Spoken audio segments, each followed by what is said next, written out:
Hi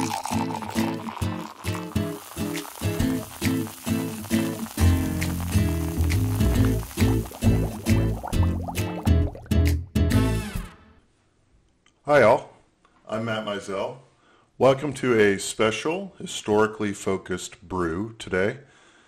The point of this presentation is to give you a historical context of the Vahlkamp house.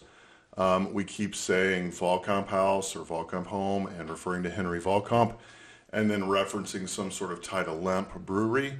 Well, stick around and over the next few brews, I will lay out the entire story for you. So let's get started. First, I'd like to give you a little context. If you're here to watch, how I got the house and why I'm doing this presentation, please go watch my bio where I explain everything about how I came to this.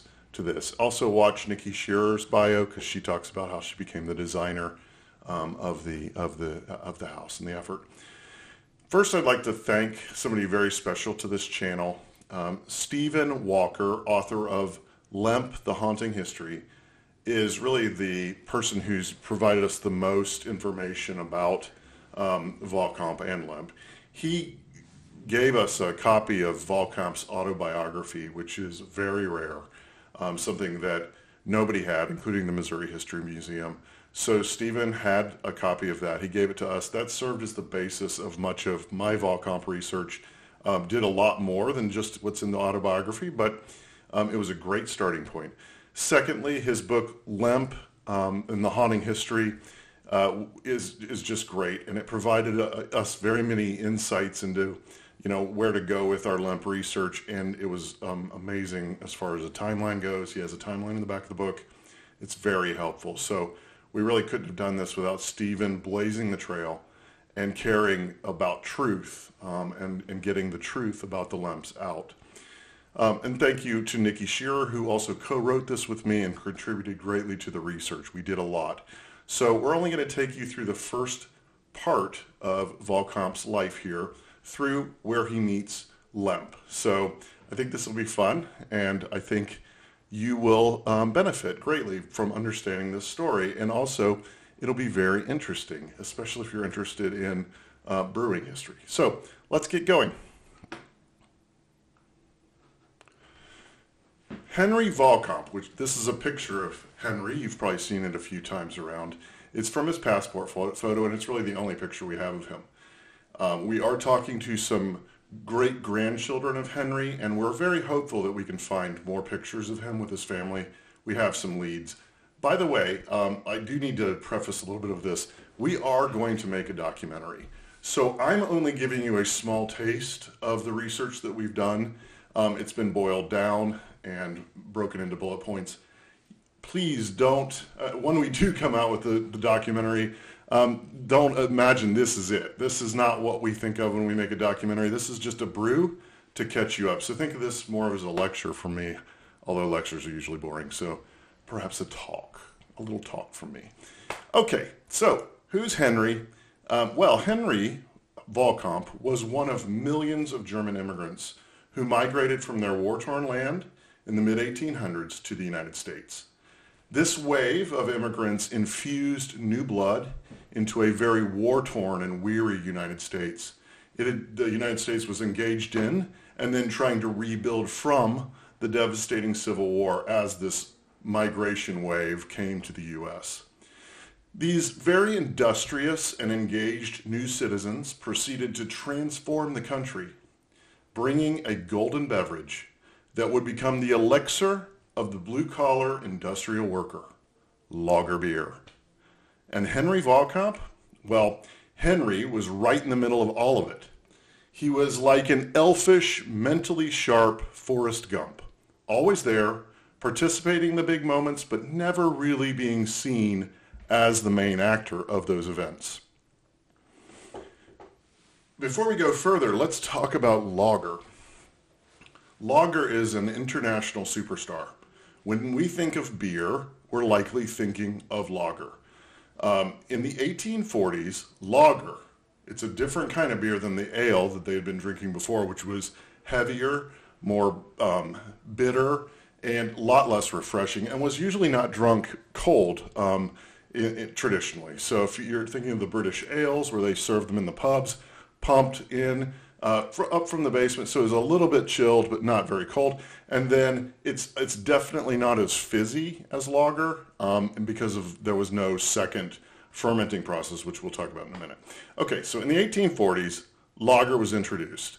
It was refreshing. It took the world by storm and made beer, specifically lager beer, the primary alcoholic beverage enjoyed by the world even today. So it displaced wine and sweet wines and light wines as the beverage of choice. Lager is the most popular type of beer according to the FMI, Future Market Insights group. So it's the most popular type of beer, accounting for 50% of global consumption. That's today.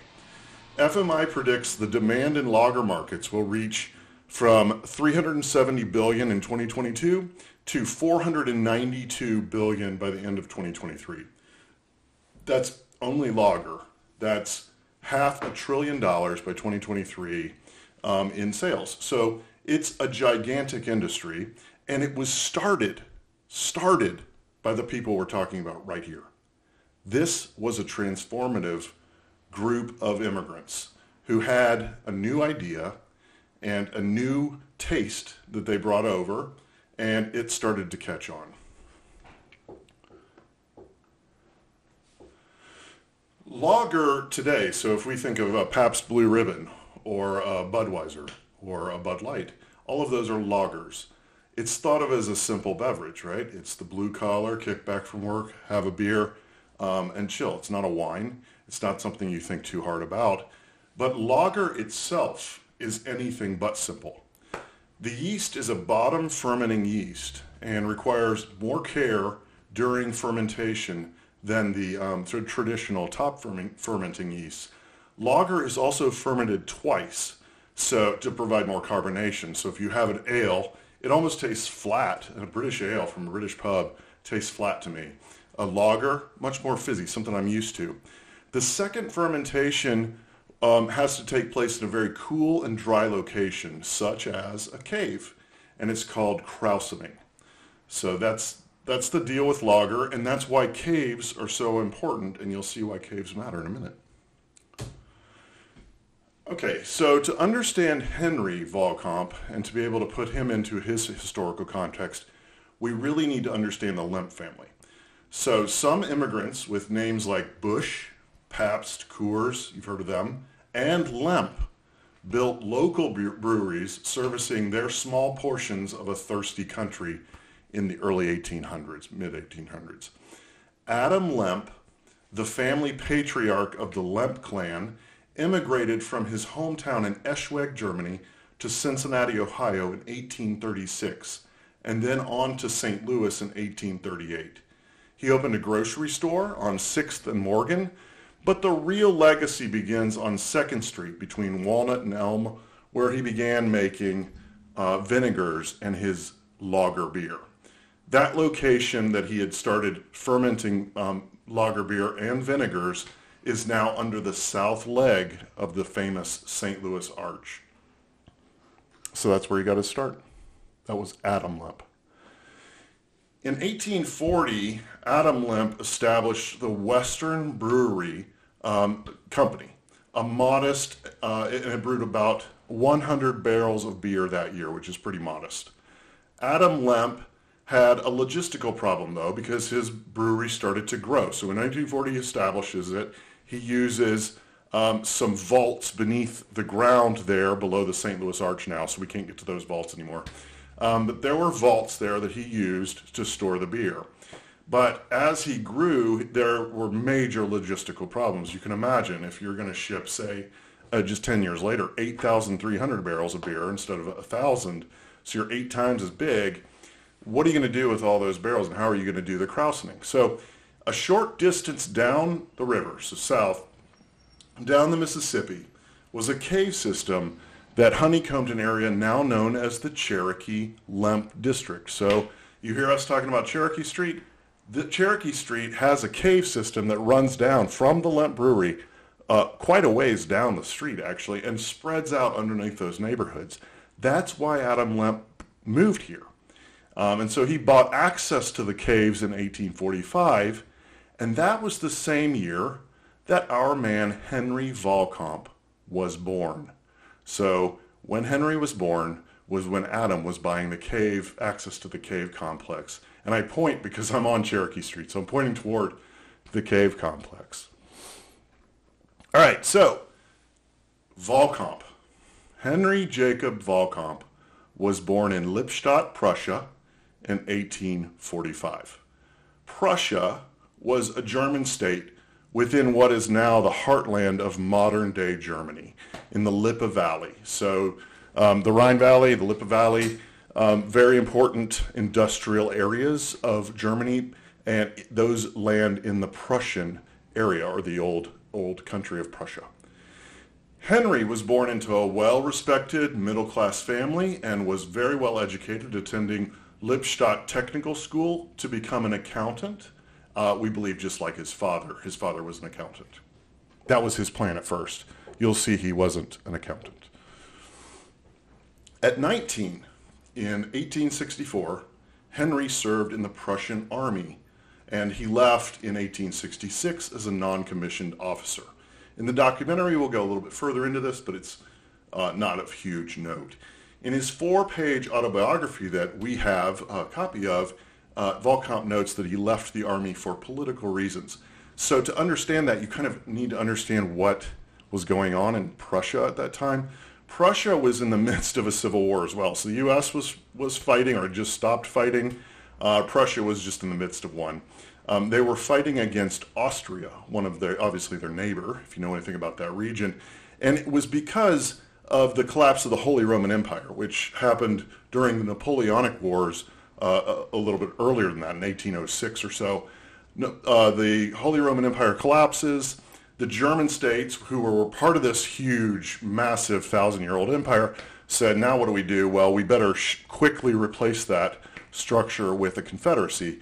Well, I don't know if you know about history, but a lot of confederacies, and usually loosely defined confederacies, don't do so well.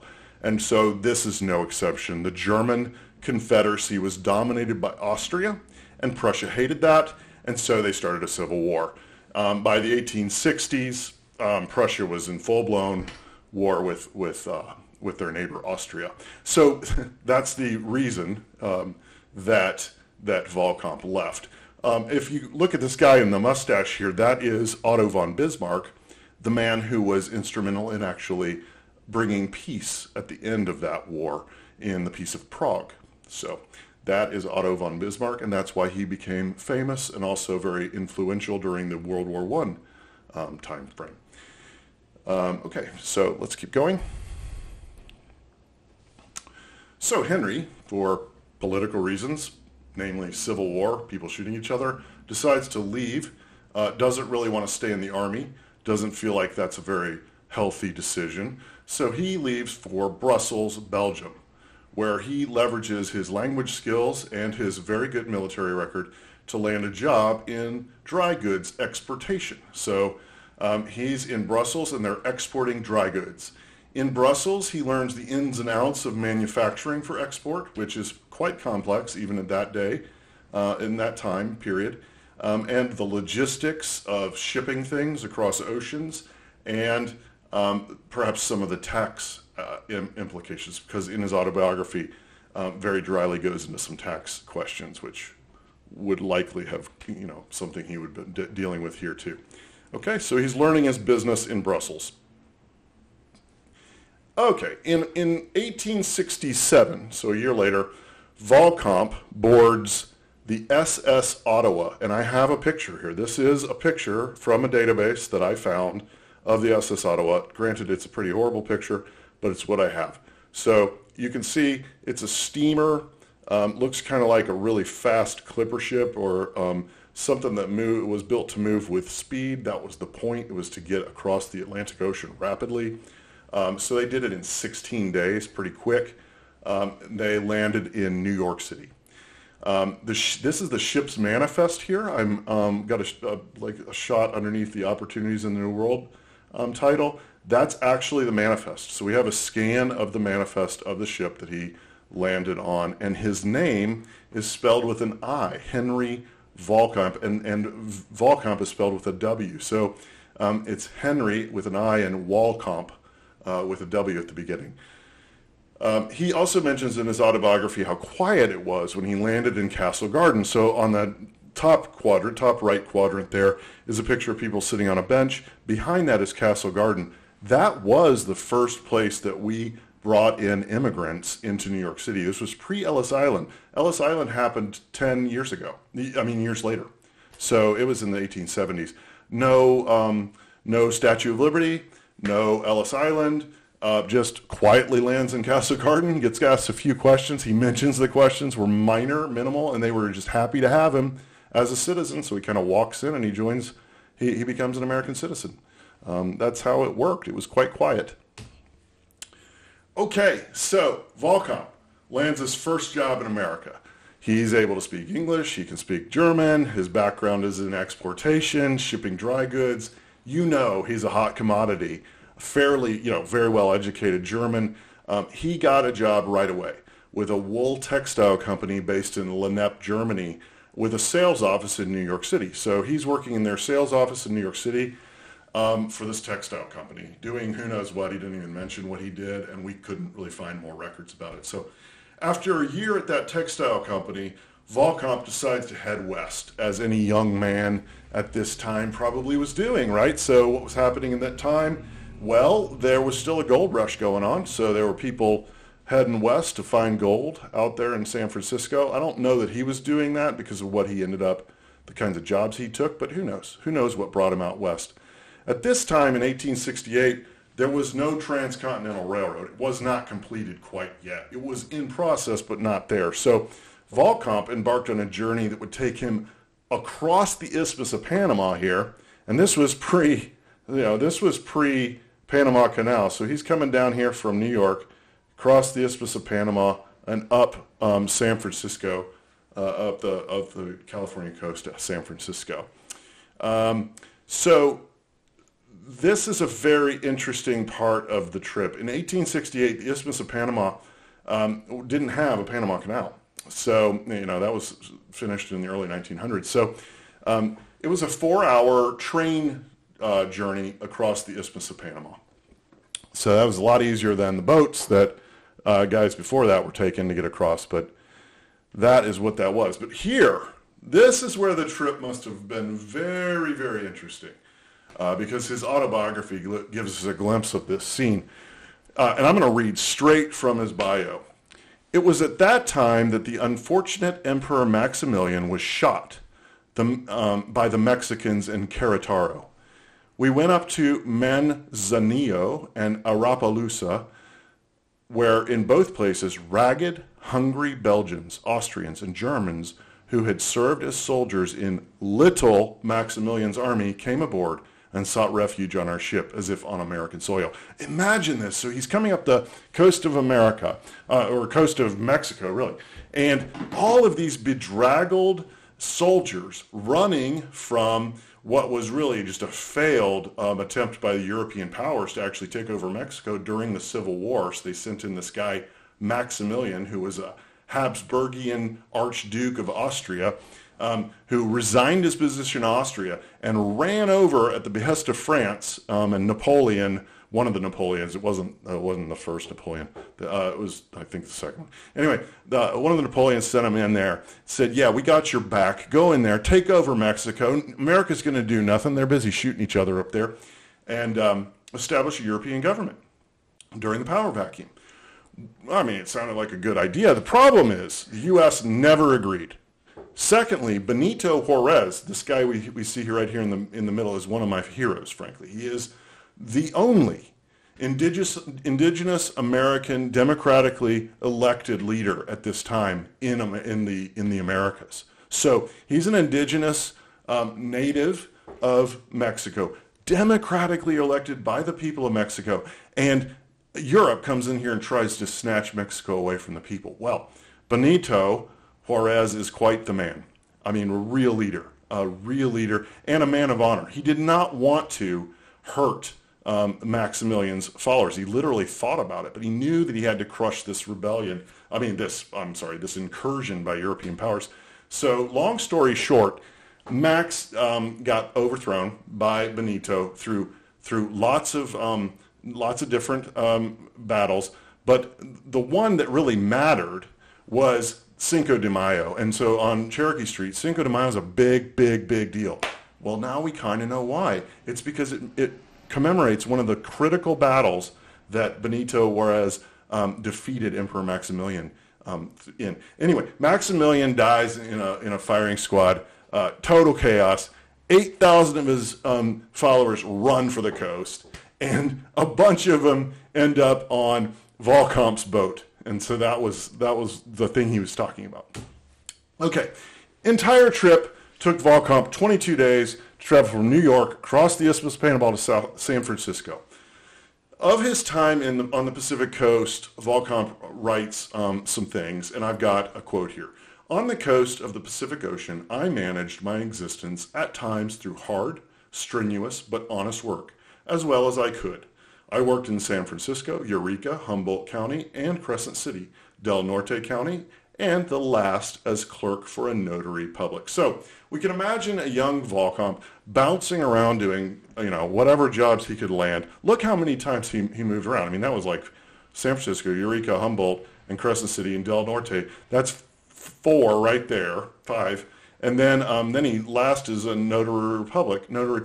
So he was doing all kinds of different sort of operational inside jobs. I don't think he was working a lot outside with his hands. Anyway, so in 1868, Union Pacific, Central Pacific, Transcontinental Railroads complete. Railroads connect. Vahlkamp goes, time to head east. A lot easier than going back across that isthmus. I'm heading east. So took advantage of that, took the new option, rapid transit across, and he goes east. No more cowboys and Indians for Vahlkamp. A dangerous trip. However, let me just give you a quote. I spent time in Salt Lake City, Denver, and Cheyenne, all places which were in a state of flux and were, as in the entire region from Nevada to Nebraska, one could see typical scenes of the Wild West. Indians, cowboys, professional gamblers, miners of the worst sort, and highwaymen played major roles in the area. That's a quote from Vahlkamp himself. Buffalo herds, antelope, coyotes, prairie dogs, rattlesnakes, etc. were still to be seen in large numbers on the treeless prairie. Imagine what he saw. He saw it all. I mean, that's it. If you want to think about the Wild West, he saw it all. He saw, cowboys, Native Americans, professional gamblers, miners, bad guys, good guys, highwaymen. These are some pictures of some of the stuff that he would have probably been or seen or been exposed to. But anyway, what that really meant, though, was it was a heavily armed train. So in the same passage, Vahlkamp refers to this archipelago, meaning a bunch of, I used that word, but it's a series of army bases that are disconnected but strung along, stretching from Sacramento to Omaha. And the fact that each railway car had 20 to 24 breech-loading rifles ready to fire for the purpose of warding off marauding Indians and thieving outlaws. That was a quote from him. So, so they were in these train cars with guns, and they were scurrying from one fort to the next and hoping not to get attacked, basically, when he came back across. Because it was so new, they hadn't actually won that territory. They were still getting harassed, and there were skirmishes. So anyway, finally in the winter of 1869, after wending his way through the western United States, Vahlkamp arrives at his intended destination, right here in St. Louis, Missouri. While Henry was on his adventures out west, the Lemp Empire was going through some major changes. The caves that Adam Lemp purchased allowed his business to expand and keep pace with the rapidly growing beer production of the region. In 1860, there were 40 breweries in St. Louis that put out a total of 189,400 barrels of beer in a single year. 8,300 barrels were brewed by Adam Lemp, or roughly 4% of St. Louis's total beer output. For context, by the end of the 1800s, Lemp would be producing a cool 500,000 barrels of beer. So gigantic growth. This guy went from 1,000 barrels of beer to 8,000 barrels of beer in no time flat, and then, gigantic growth. But here's what happened, and I think this is one key turning point in the company that spells some trouble. But everything changed in 1862 when Adam Lemp died, and he left his company to 26-year-old William and William's cousin Charles Bronick. 2 months later, after Adam's death, William and Charles formed a partnership and called it William J. Lemp and Co. So it was in 1862 when Adam dies. The guy that drove this thing and what it had created, he hands it over to William J. Lemp, who's a young, raring and ready to go 26-year-old. In that same year, directly in the midst of the Civil War, William began constructing a brewery on Cherokee Street, which would be gigantic. And you can still see it. It's still there, covering 11 city blocks, vastly expanding the brewery capacity of the Lemp Company. So the other thing you kind of need to know is St. Louis throughout the Civil War remained very staunchly pro-Union. Missouri wasn't, but St. Louis was absolutely pro-Union. German brewers, who really played a major role here in the politics of the city, were vociferously pro-Union, and Lemp was definitely no exception to that. He was pro-Union and served in the Union Army. So throughout the war, St. Louis served as a major manufacturing and brewing hub for the Union, and William J. Lemp, the 26-year-old, was part of that machine. He served throughout the war in the U.S. Reserve Corps in St. Louis, starting as an orderly sergeant in 1861 and ending his career in 1864, just before the war ended, as lieutenant colonel. So that is William J. Lemp. That's a later picture of him. He's not 26 in this picture, obviously. Okay. By the winter of 1869, Lemp was 33 years old, and his company was growing rapidly. And managing the expanding operations and production, this is after the Civil War, was becoming a major challenge for the young father of a rapidly growing family. At least 2 children then. Lots happening. He was running a gigantic company that was growing by leaps and bounds, and he was really more of a brewer kind of guy, on the floor, hands dirty. Stephen Walker relates the fact that he was well liked by the people on the floor, the brewer, the folks who were doing the brewing, and I imagine he was probably less than excited about doing all of the operational aspects that is required, especially when you're getting that big. So, serendipitously, for Lemp and for Vahlkamp, St. Louis, if you've ever been here in the summertime, is a very hot place. In a hot summer of 1870, one Henry Vahlkamp found himself in the hospital for a near-fatal heat stroke, which had occurred while he was working as a clerk at a St. Louis lumber yard run by a fellow Lippstadter, Richard Schulenberg. Anyway, Vahlkamp has a heat stroke. If you've ever been here in the summertime, it doesn't take much to get really overheated. It is a very, very hot place. Heat stroke pushed Vahlkamp out of the lumber business and into the waiting arms of William J. Lemp. Now, we don't know, and this is terrible. We want to figure this out, but how did they meet? I imagine them meeting in the hospital. I don't know why. Maybe Lemp was there for some reason. Vahlkamp was feeling a little woozy after his heat stroke, maybe eating some Jell-O. Lemp walks up, and the rest is history. Perhaps they spoke German to each other or something, because Lemp is also from Germany. Anywho, they meet each other, and William J. Lemp needed a trustworthy German operations specialist who could speak to his people in German, because there were huge numbers of German immigrants that were manning the brewing machinery in the Lemp Brewery, and also somebody that they could, Lemp could trust and talk to in German, in their native language, and then also an operations specialist. So he found Henry Vahlkamp in the hospital suffering from heat stroke. And they formed, at that moment, an unbreakable friendship that would last a very, very long time and would result in an amazingly effective executive team for the Lemp Brewery. They completed each other, I think, and we'll see that in future brews as they build this business and we see them build a juggernaut and just an insanely large company. So that's to come. And thus concludes episode 1, covering who was Henry Vahlkamp.